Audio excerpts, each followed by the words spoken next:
A Bíblia apresenta uma profecia surpreendente. No final dos tempos, Deus terá um grupo de pessoas que serão total e inteiramente leais a Ele. Um povo com corações indivisos, cujas vidas espelharão e refletirão plenamente o caráter de Cristo. Quando isso ocorrer, a terra resplandecerá, estando completamente iluminada com a glória de Deus.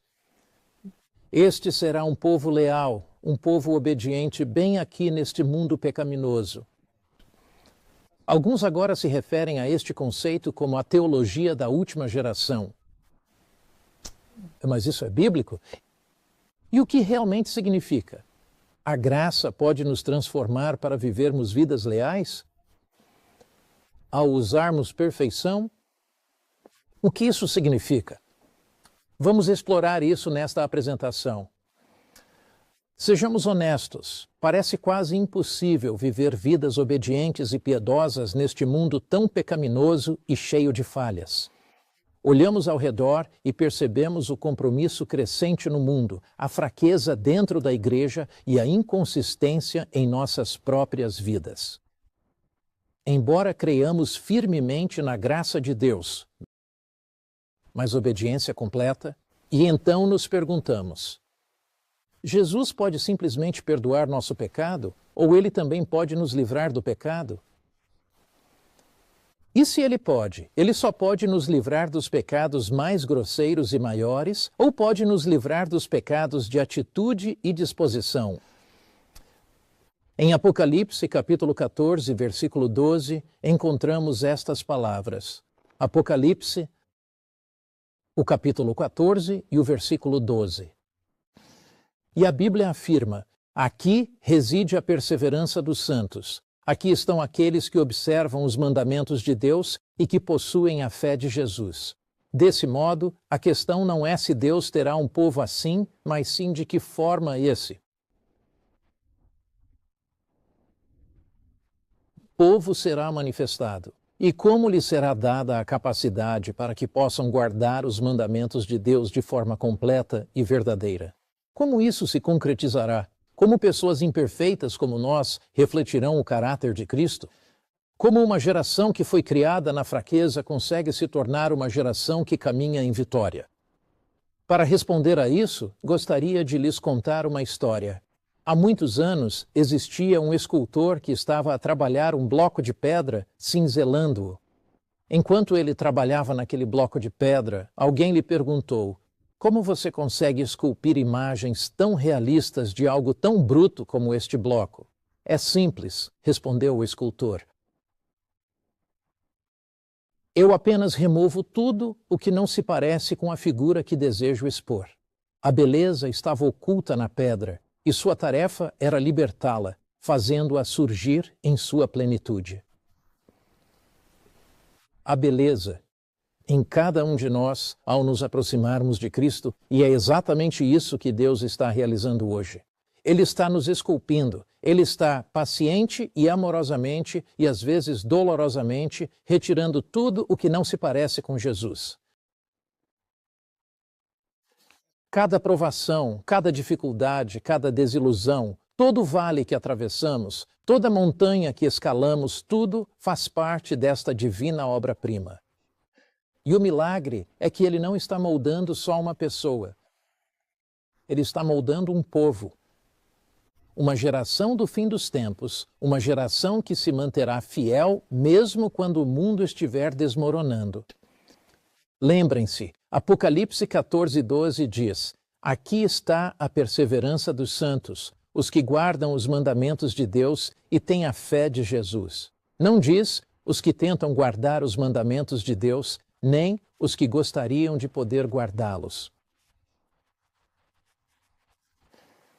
Não declara: aqui estão aqueles que almejam guardar os mandamentos de Deus. E observe, não afirma: aqui reside a perfeição dos santos. Mas sim, aqui se encontra a paciência dos santos.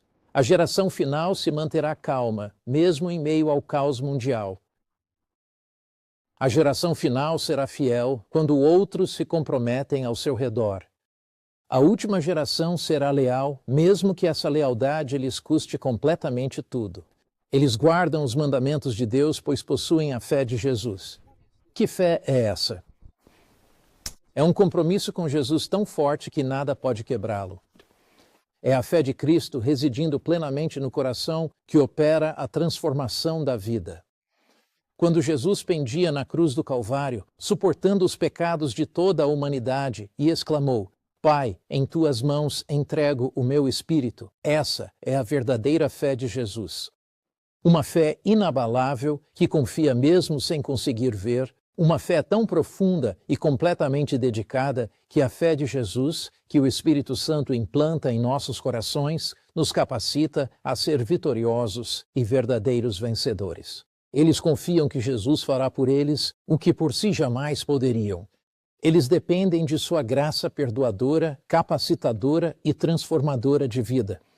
Alguns indagam: mas não seria isso legalismo? Eles dizem: Pastor, essa noção de um povo do fim dos tempos, uma geração final que espelha o caráter de Cristo, parece que estamos querendo ganhar a salvação. Isso é só legalismo. Não, amigos. O legalismo diz: se obedeço a Deus, Ele me ama. O Evangelho proclama: visto que Deus me ama, decido obedecer.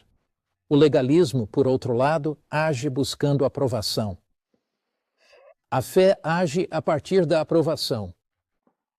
A obediência não representa o preço da salvação. É a prova da nossa salvação. No entanto, não é a raiz da fé. É o fruto da fé. Quando você ama alguém, a obediência se torna uma alegria. A última geração de pessoas não obedece com o intuito de ser salva. Eles obedecem porque são salvos. Deixe-me perguntar: o que realmente impulsiona a sua obediência? É o medo da punição que nos move ou é o amor profundo e sincero pela pessoa de Jesus Cristo? Porque apenas um desses nos guiará através de tudo. A crise final. O medo não nos ajudará na crise final. Cerrar os punhos e ranger os dentes, tentar obedecer a Deus não nos fará passar pela crise final. O que nos ajudará a superar a crise final é um amor tão profundo por Jesus que respondemos aos seus mandamentos através do poder da graça e vivemos vidas obedientes. O Evangelho não diz para se esforçar mais. Ele diz confiar mais profundamente. Certa vez, num seminário de profecia, um homem me disse: Pastor, me esforcei tanto para obedecer, mas sigo falhando. Eu continuo caindo nos mesmos pecados repetidamente. E eu disse: tentais fazer a obra de Deus sem o seu poder. Você está tentando obedecer em sua própria força. Você não vence o pecado se esforçando mais. Você vence o pecado confiando mais profundamente. Para muitos, esta é uma revelação transformadora de vida. Quando eu entendo que Cristo me conduz a si mesmo e ao optar por submeter minha vida a Ele e me comprometer a resistir ao poder do adversário, Ele me concederá a força que me capacitará a realizar tal intento.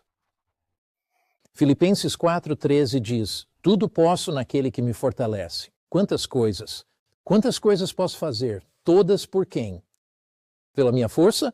Pela minha vontade? Porque eu quero? Eu posso todas as coisas por meio de Cristo que me fortalece. A vitória se inicia não quando você age mais para Deus, mas quando você permite a Deus fazer mais. Veja, há alguns anos, no livro Parábolas de Jesus, na página 69, eu li esta declaração: quando o caráter de Cristo for perfeitamente reproduzido em seu povo, então ele virá para reclamá-los como seus. No entanto, muitas pessoas interpretaram mal essa afirmação. Elas pensam que isso significa que devemos alcançar algum tipo de perfeição sem pecado antes que Jesus possa voltar. Mas aí você pergunta: o que é essa perfeição sem pecado? É a profundidade do amor que Deus tem? Será a amplitude do amor que Ele possui? O que significa refletir o caráter de Cristo? O que isso significa? Acredito que esta declaração é uma promessa, não um padrão de desempenho. É uma promessa do que Deus realizará por intermédio e para seu povo antes que o tempo se finde, que compreenderão o poder do amor, serão transformados pela sua graça, e o resultado disso não se limita ao perdão do pecado, mas também se manifesta na capacitação de um povo que externará o amor, a pureza, a humildade e a compaixão de Cristo em sua própria esfera de atuação. E o amor dele será reproduzido em seu povo. O mundo testemunhará uma demonstração viva do Evangelho. Não se trata, contudo, de atingir algum tipo de perfeição. Trata-se de refletir Jesus pela graça através do seu poder, refletindo o seu amor. Isso significa que seremos sem pecado?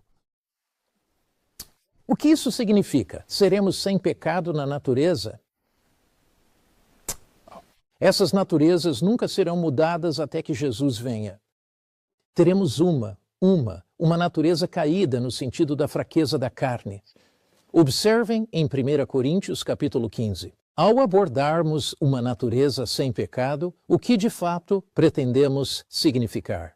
A fraqueza da nossa carne é evidente. Observe como o apóstolo Paulo expressa essa verdade em sua epístola na primeira carta aos Coríntios, capítulo 15. Ele fala de o momento em que nossa natureza muda.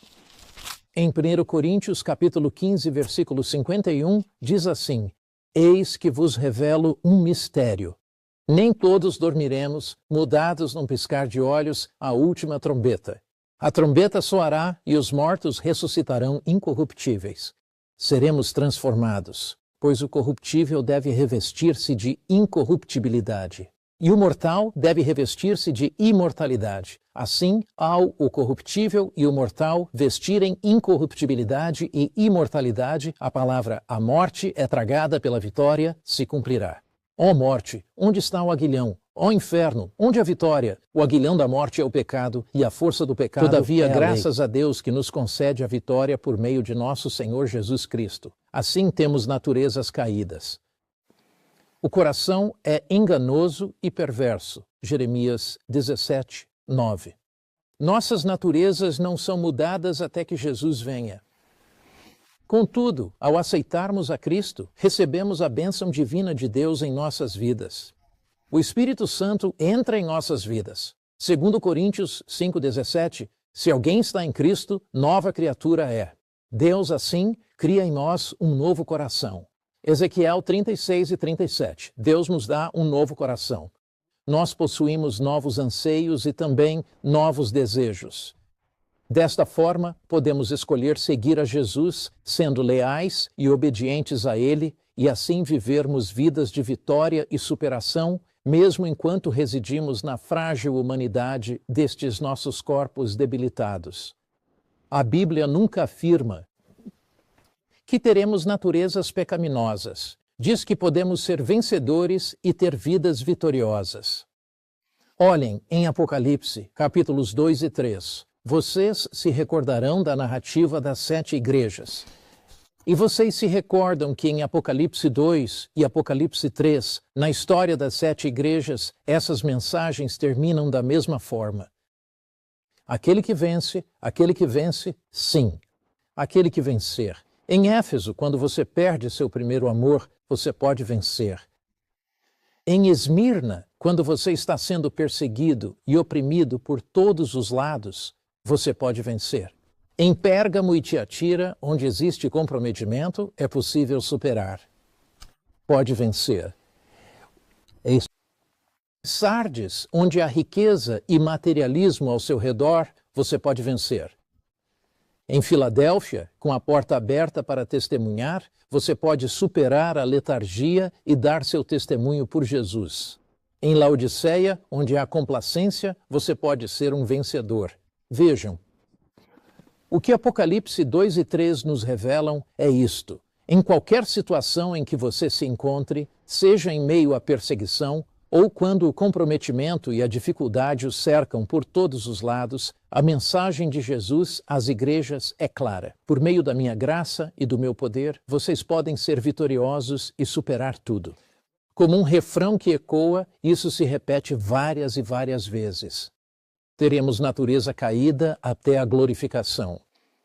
Mas o Espírito Santo muda nossos corações para que a lealdade esteja completamente com Cristo.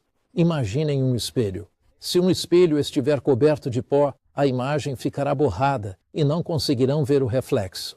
Mas quando é limpa, a imagem brilha de forma intensa e clara.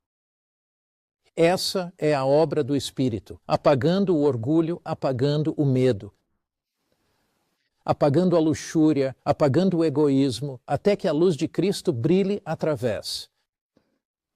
A luz de Cristo brilha através. O objetivo não é que o espelho seja impressionante, mas sim tornar a imagem visível. E este é o objetivo do Evangelho, tornar a imagem de Cristo visível em nós de forma clara. Um fazendeiro disse uma vez: "Você não faz as plantas crescerem puxando e puxando-as." Ele afirmou: "Você apenas rega e alimenta a planta, dá luz a ela e o crescimento ocorre de forma natural." E é exatamente isso que acontece conosco também, amigos. Quando contemplamos a Cristo, permanecemos conectados a Jesus e o fruto vai aparecer. João 15, verso 5 descreve assim: Jesus, em João 15, verso 5, afirma: "Eu sou a videira e vós sois os ramos. Aquele que permanece em mim e eu nele produz muito fruto." A verdadeira essência do crescimento espiritual não reside em uma tentativa mais intensa, mas sim em uma permanência mais duradoura. Pergunte a si mesmo: quando as pessoas me veem sob pressão, elas veem paciência? Quando sou maltratado, elas veem a bondade de Cristo? Quando sou incompreendido, elas sentem a compaixão dele? O mundo não está simplesmente esperando por mais sermões, por mais importante que seja a palavra de Deus pregada. Ele está esperando por mais sermões vivos. E esse sermão, meu amigo, é você mesmo. Onde podemos encontrar essa força para a transformação de vida? Encontramo-lo ao refletirmos sobre Jesus. Na segunda epístola aos Coríntios, capítulo 3, versículo 18, a Bíblia se refere a isso da seguinte forma. 2 Coríntios, capítulo 3, versículo 18, nos diz: "E todos nós, com o rosto desvendado, refletindo como em um espelho a glória do Senhor, somos transformados na mesma imagem." Essa transformação não provém da nossa força de vontade. Ela provém do poder divino de Deus. Não surge apenas de um esforço maior de nossa parte. Isso ocorre ao nos aproximarmos mais. É a lei da mente que a mente se adapta gradativamente aos temas nos quais ela permite que sua atenção se concentre. Você se torna o que você contempla.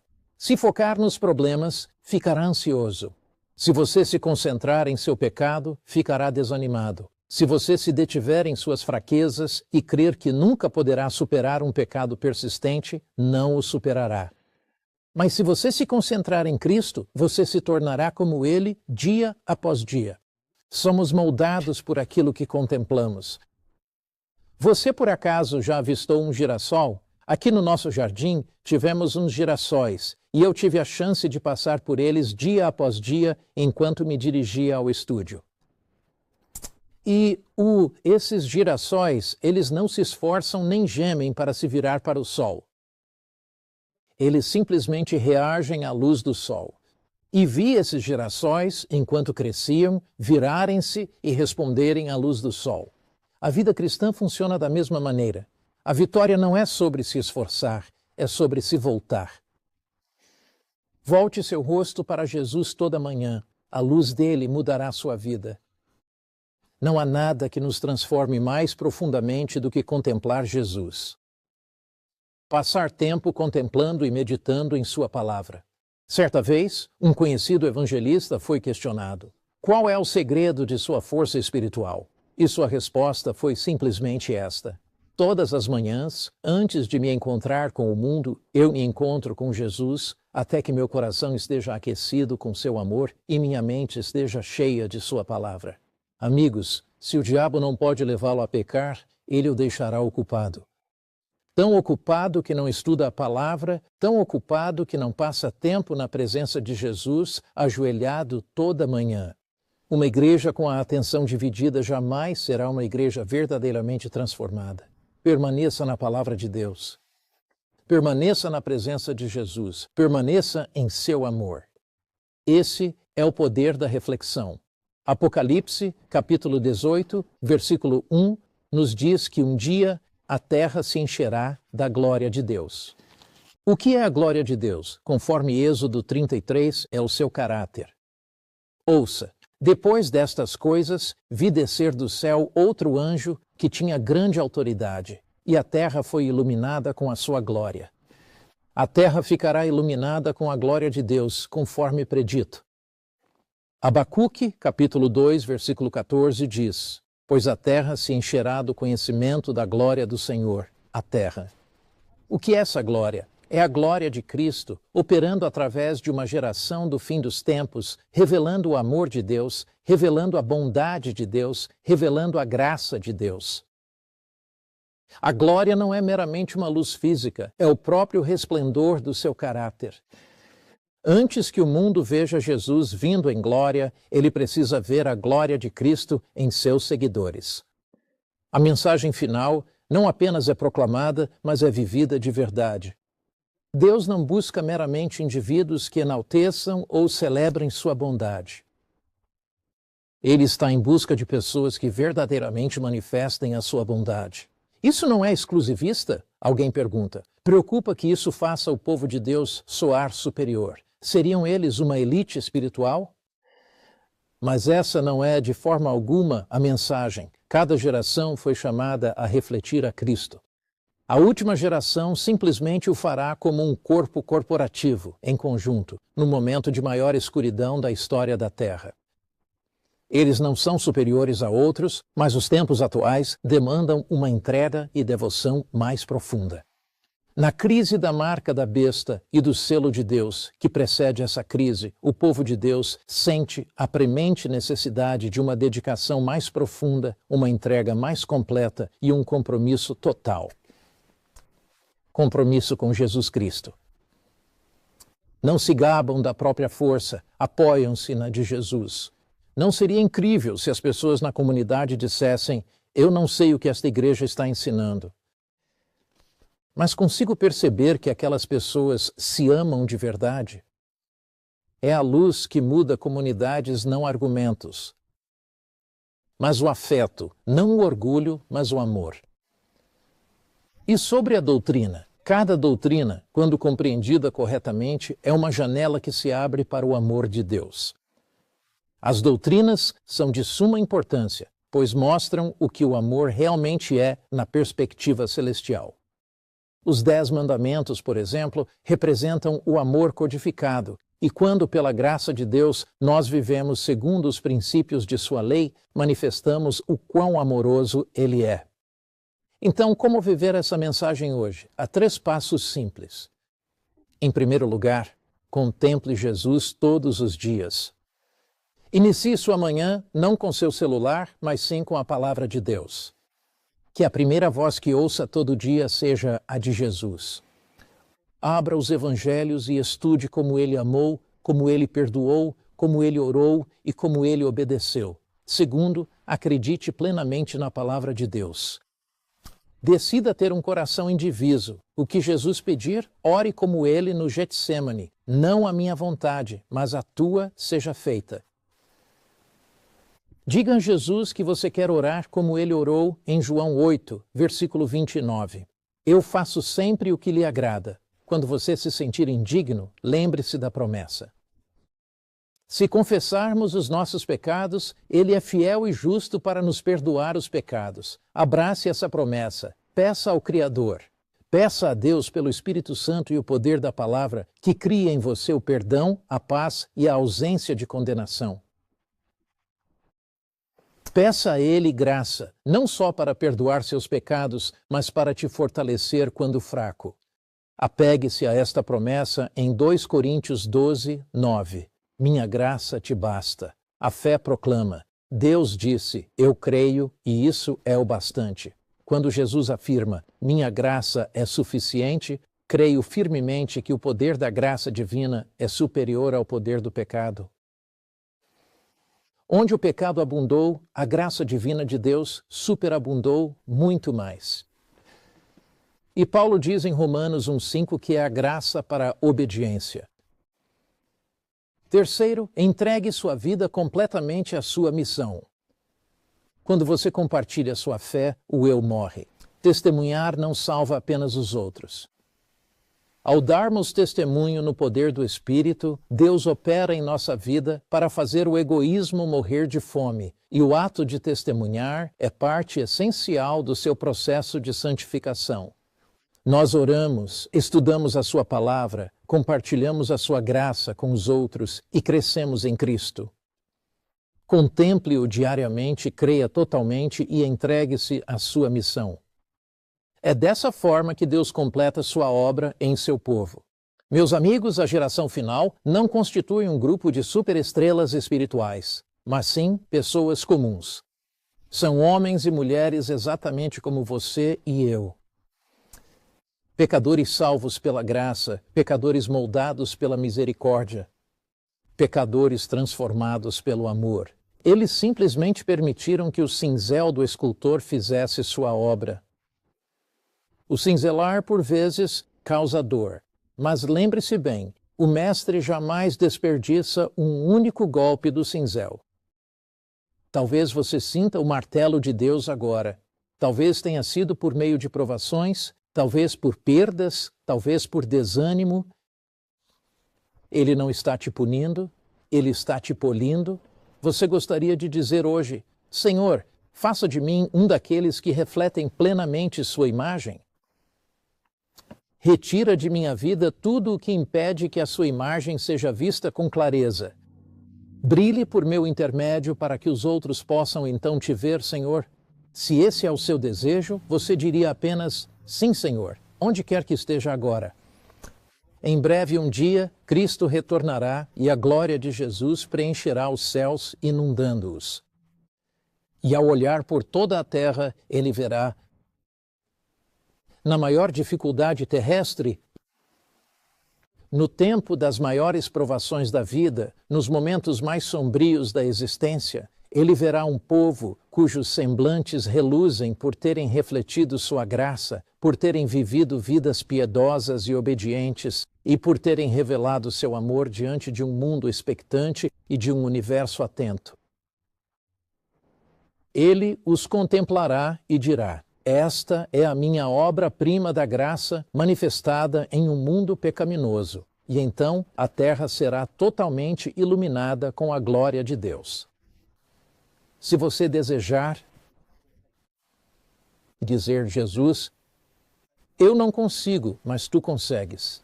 Eu sou fraco, mas tu és forte. Eu sou frágil, mas tu és todo-poderoso. Eu sou ignorante, mas tu és sábio. Eu sou pecador, mas tu és o único totalmente justo.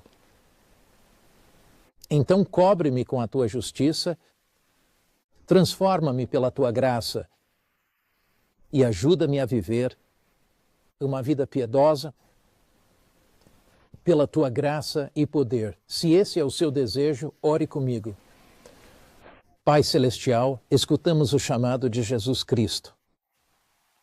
O chamado para viver vidas piedosas. O chamado para vidas com corações indivisos. Vidas de lealdade completa a Ti. Meu Pai, vem ao render nossas vidas a Ti. Enche-nos com Teu amor, transforma-nos com Teu poder e que possamos revelar plenamente o caráter de Cristo ao mundo, em nome de Jesus. Amém.